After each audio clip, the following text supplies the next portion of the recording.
confrontation, and that family, they heard the wrong stuff, and they didn't think too much highly of me and Kathy. You know what? But you know what? That was years ago, and we met them. What did we do? Hi, how are you? Kind, compassionate. I had no ill feelings against them, but what if I would have kept that in me? It's not healthy. It's not healthy. It is not healthy. It's not healthy. Anger's a destroyer. Yeah. Proverbs says it'll ruin your bones. It'll get you sick. Yeah. So what do? I said, okay, it's over, it's done with, it's forgiven. Even though what happened it wasn't true, I said, you know what? I'm going to be the bigger person, and I'm going to forgive him. And I did. So I saw them. When I was happy to see them. Hey, how you doing? How's the family do this? How's your mom and dad? Florida? You know, I'm in Georgia. They're in Georgia. And it was a nice, pleasant conversation, and we walked off. I don't know how they felt, but... You kept your account short. But I kept the account. Yeah, exactly. That's dealing with other Christians. You know? That's okay. All right. So, blessed are the people. I like this one. Romans 12:9. Let love be without dissimulation. That's a big word, which means hypocrisy. Let love be without hypocrisy. Abhor that which is evil and cling to that which is good. Good verse. So, point number 1. Love reveals one's true nature. Either you are acting like you got the nature of Satan, or you're acting like you have the nature of God. One of the two. So, that's tough. Verse 11. For this is the message that you heard from the beginning, that we should love one another. Now, we dealt with that passage when we were in 1 John chapter 2, verses 7 and 8. So I'm not going to repeat that. All he's saying here in verse 11 is God gave a commandment that you're to love your neighbor as yourself, and also love your enemies. Can two Christians be enemies of each other? Well, sure they can. Sure they can. What do? You love anyway. You love them anyway. Okay? You love them. What am I saying here? There are Christians in my lifetime that I cannot stand. Do I hate them? No. But I don't like to be around them. And I will avoid them. Because what would happen if we met up, there'd be a confrontation, and I wouldn't like myself after I'm done. So what do? I either avoid them. I don't hate them, but I'll avoid them. Or if I can't avoid them and we're there, I'm pleasant, I'm kind. Just keep praying. And yeah. Oh Lord, hold my tongue. Oh Lord, hold my tongue. Yeah, that's all I do. And then move on. Yeah, and just move on. Because there are just some people that won't forgive. There are some people that just won't do it. So what do you do with them? You love them. You love them like you would your enemy. That's all. Be kind, compassionate. Hi, how you doing? Good. Good morning. Hi, good morning. I've dealt with that as a pastor. I've had members that couldn't stand me. And you can tell, but you know what? They're pleasant. They say, hi, how are you? Good morning, pastor. Good morning. And that's about it. You know? Then you really get them when you resign. Then you know, then they're really happy. All of a sudden they got this big... All of a sudden they got the big smile. First one's a shake. It was like a new revelation. And you can really see the destructiveness of gossip. Yeah. How hateful it really is. Yeah. Even without the intent of being That's right. hateful. You know what the trouble with gossip is? It's like, remember as a kid, you come home and the fish thing, I caught a 10-inch, and you pass it on down to and by the time it gets to the 20th person, man, that thing was 7 pounds and a foot long. You know? That's what gossip does.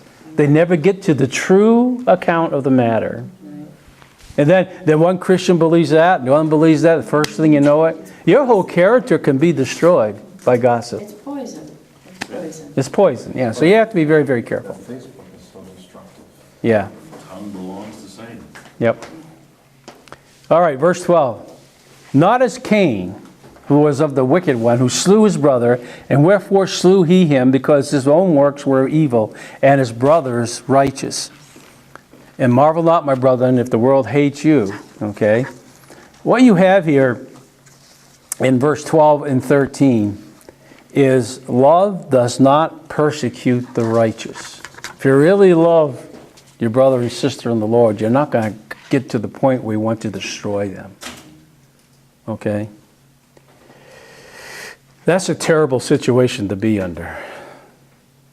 Kathy and I have been under that in ministry all of our. Sometimes a person will don't like us, and I've seen people go behind the back and literally try to destroy my reputation and my family. That's hate.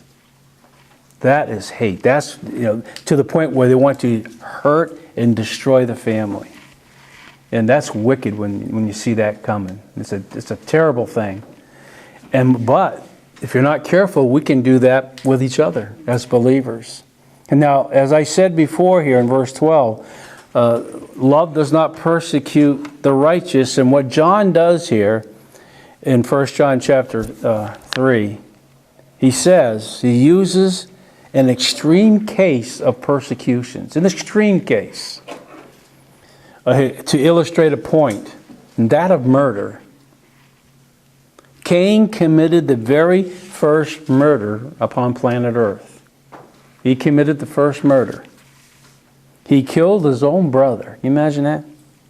Abel, in Genesis chapter 4, verses 1 through 15. I mean, I can't imagine that. Well, today we can, because we see it happening every day. But back then, you only had one brother. That was it. You didn't have 4 or 5. Just gonna move to another town or something. Yeah, you should have. Yeah, I mean, imagine killing your only brother upon planet. Beat the competition. Yeah, there you go. Yeah. Well, you try to do that when you're younger. My brother and I try to kill each other. Yeah. Yeah, when you're younger, yeah. So, Spy versus spy. What did you say, Mike? I said I think of Spy versus Spy in Mad Magazine. oh yeah, that's funny. That was my favorite passage in that. I get that magazine, I go right there first thing. Yeah, yeah.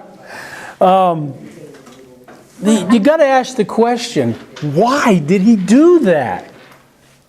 He was jealous. Impulsive. I mean, impulsive? That's not why. Jealous. He was jealous. It was jealousy. Why though? It's a Because secondary God emotion. showed favor to his brother for that. Well, you're close. That's what I'm looking for. Wasn't pleased. Well, yes, and God His rebuked sacrifice. him for, He was trying to do it his way. Well, He didn't yeah. want to That's the- obey God. Okay, you're warm. His That's the result of it. His conscience Why did he do it? That's all the results. out of guilt. Ah, you got it, Melanie. Because Abel was saved and he wasn't. And he was jealous of that. He was jealous of that. Cain knew that Abel did right and God his eyes, yeah. accepted him. And he was jealous of that. Now do you understand why people don't like Christians? It's not you personally. It's because God has accepted you and you're born again, and they hate the fact that they're not. All right? Abel was a believer. Abel believed God. He was to worship God exactly like God said, with a blood animal sacrifice, and Abel did it. Cain thought he could work his way with works of the fruit of the ground. God will see my toil. God will see all that work I've done and all these fresh vegetables. And when I bring all of my work to Him, He's going to accept that. And God did not accept that work. God gave the same message to Cain. Come by the way of a blood sacrifice animal, and I will accept it too. Did not God say that? If you do the same, I would accept you. Go ahead. But look what he did. He did commit a blood sacrifice with his brother. Yeah. His brother spilled I never- his blood on the ground. Yeah, that's a good point. I never thought of He didn't that. sacrifice his brother to God. He No. sacrificed him to Satan. Yeah. Well, yeah. Yeah. His own. Yeah. Yeah. That's a good point. I never thought of that. That's a good point. And so what happened, Cain did not have a real sense of God's care and blessing upon him.